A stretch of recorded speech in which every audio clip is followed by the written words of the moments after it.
40 minutos. Pasamos, por supuesto, de hablar de la salud a la educación. Tema que, por supuesto, nos tienes, por supuesto, son los temas que le interesan a la población y hay que decirlo, señores. Son temas sobre los que no estamos escuchando mayores propuestas desde los candidatos al Congreso, que ahí sí tienen labores importantes que hacer.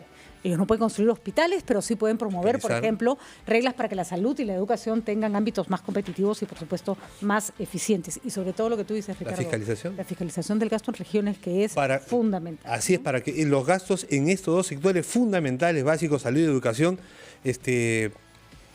pues al momento que se ejecuten, estén bien hechos, para que la gente pueda recurrir a ellos, tanto en educación y salud, y no tener lo que hemos estado revisando hace un momento con Jorge Abel, elefantes blancos o medicinas almacenadas que no se distribuyen. Cada medida que toma el gobierno con respecto a la salud y a la educación hay que mirarla con lupa para saber si es efectiva o si se trata a veces de medidas populistas, a veces de medidas inefectivas, a veces de medidas muy apropiadas. En este caso estamos ante un decreto de urgencia. Efectivamente. Que ha introducido modificaciones, sobre todo respecto a los centros privados.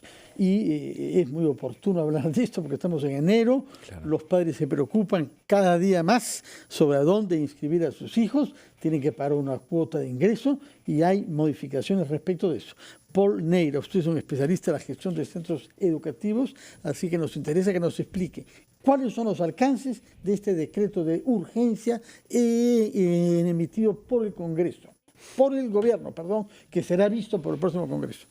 Sí, Fernando, mira, lo interesante del decreto de urgencia es efectivamente que le da la capacidad que no tenía y armas al Ministerio de Educación para poder hacer fiscalización y poder cerrar colegios informales y hay una categoría, los colegios legales, los colegios ilegales y los colegios informales. Desde la lectura del decreto, el foco parece ser del ministerio es centrarse en los colegios informales, es aquellos colegios que no tienen ningún tipo de permiso. Es más, ya se ha declarado y hay una... en el sector se conocía de que había un conjunto de supervisiones que se han hecho en Lima Metropolitana y se han identificado cerca de 289 colegios. Que de plano no debieran existir. Que de plano no deberían existir, primero porque no tienen... Ningún tipo de permiso. Ningún tipo de permiso, ninguno. Ni del ministerio, ni de la municipalidad, ni de INDECI. Por lo tanto, no han sido ni revisados, ni verificados, ni... no, nada. O sea, nadie ha ido a ver siquiera que los chicos estén bien sentados. Lo que llamábamos no están en ningún registro. Lo que llamábamos esta mañana colegios Bamba. Sí, bueno, es los colegios que, que no deberían existir, la verdad. Digamos, No sé, en ese punto la medida está bien. La medida está bien y efectivamente por vacíos, digamos, el Ministerio de Educación en su rol rector no tenía esa capacidad y ahora ya la tiene. Lo que pasa es que adicionalmente a eso, en el decreto de urgencia plantean, y es interesante, introducen este término de condiciones básicas. No dicen condiciones básicas de calidad, porque las CBCs las hemos conocido justamente por el rol de la SUNEDU y el proceso. Las CBCs, defínalas, por favor. Condición básica de calidad. O sea, en el caso de la SUNEDU se habla de las condiciones básicas de calidad, en el caso del decreto de urgencia 02-2020 se habla de condiciones básicas. Y se establecen como que grandes dominios, digamos, que va a comenzar a mirar, porque es responsabilidad del ministerio, y tiene 180 días para hacer un reglamento, la reglamentación de este decreto de urgencia. Tienes gestión institucional, tienes infraestructura, que es un tema bien importante, tienes equipamiento, tienes recursos educativos y hay un par más que... Pero casi vis a vis, digamos, cuando tú ves estas declaraciones, uno encuentra que hay mucha similitud con las condiciones básicas de calidad usadas por la Superintendencia Nacional de Educación Universitaria. Entonces, lo que tenemos por delante aquí entonces es un proceso de formalización de las reglas de cómo te voy a mirar respecto a cómo funcionas tú dando el servicio educativo, en este caso, en educación básica regular en colegios privados. Sin embargo, la pregunta es, si nosotros miramos la concentración de colegios privados que hay en el país, se habla de que estamos alrededor del 28.5%, 28.3% de concentración del total del servicio educativo en el país. Privados. Privados. Pero en Lima creo que en Lima es casi 51%. O sea, ya hay lugares donde hay distritos o zonas geográficas, digamos, en la ciudad donde la primacía es de servicio educativo privado.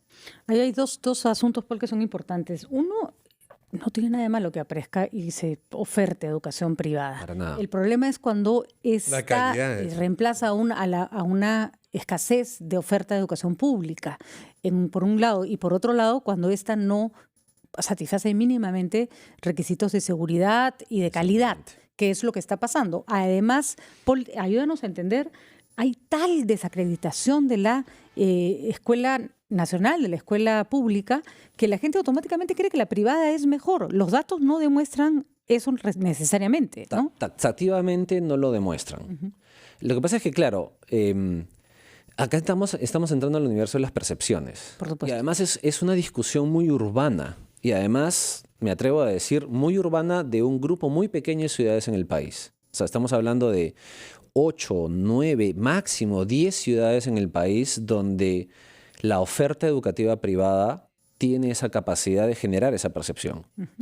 En el resto del país, que es, vamos a decir, será el 90% del país, lo que hay es la escuela estatal. Pública y se acabó. Así es. No tienes plan B. O sea, si es mala, ahí tiene que ir tu hijo y se acabó, ¿no? Así es. Entonces, claro, este énfasis es correcto, pero también abre el espacio de discusión de debemos también comenzar progresivamente a tener una promoción de la calidad con mayores cantidades de recursos por parte del Estado para que las mismas condiciones de infraestructura, de condición básica que se le exige a un servicio privado de educación o servicio no estatal de educación, comience progresivamente a darse esto. Por ejemplo, no puede ser que haya un colegio en una comunidad de 2.000 o 3.000 personas en el interior del país y no tenga agua o no tenga luz.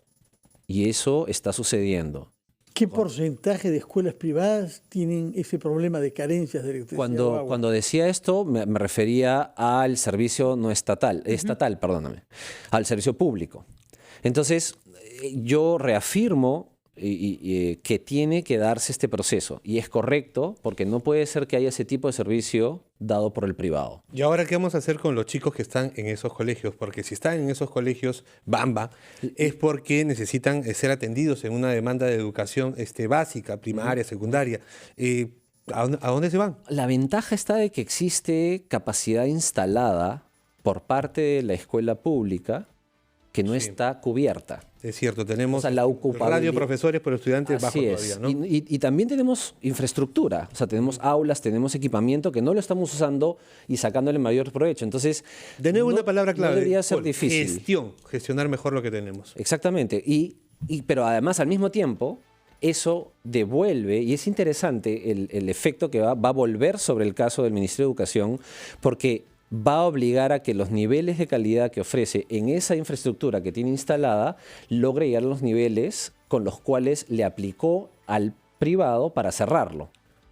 O sea, es decir, si yo traslado a un estudiante de un colegio privado que lo cerré porque tiene que ser cerrado, esas condiciones tienen que ser aseguradas en el colegio al cual llegue. Y normalmente va a llegar al colegio público. Entonces, es interesante porque parece ser que solamente se le está dando fortaleza al ministerio, pero en el fondo también se les va a comenzar a exigir al ministerio que asegure esas condiciones, que es un imperativo de asegurar el derecho a la educación de todos los estudiantes en un país como el nuestro.